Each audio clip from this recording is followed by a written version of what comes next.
شروع اللہ کے نام سے جو سب پر مہربان ہے۔ کہ حضرت ابو طلحہ رضی اللہ عنہ نے کہا، احد کی لڑائی میں جب ہم صف باندھے کھڑے تھے تو ہم پر غنودگی طاری ہو گئی تھی۔ ابو طلحہ رضی اللہ عنہ نے بیان کیا کہ کیفیت یہ ہو گئی تھی کہ نیند سے میری تلوار ہاتھ سے بار بار گرتی اور میں اسے اٹھاتا۔ صحیح بخاری حدیث نمبر 4562۔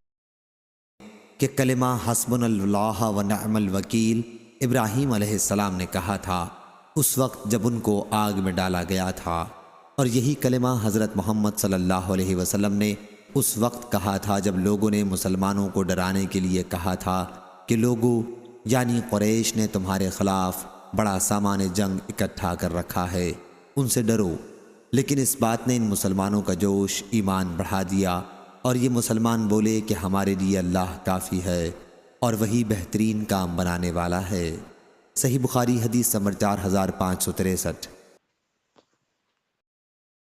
کہ جب ابراہیم علیہ السلام کو آگ میں ڈالا گیا تو آخری کلمہ جو آپ کی زبان مبارک سے نکلا حسبی اللہ و نعم الوکیل تھا، یعنی میری مدد کے لیے اللہ کافی ہے اور وہی بہترین کام بنانے والا ہے۔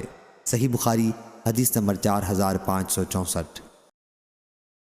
اللہ تعالی ہمیں ان احادیث مبارکہ پر عمل کرنے اور اپنی زندگیوں کو سنوارنے کی توفیق عطا فرمائے۔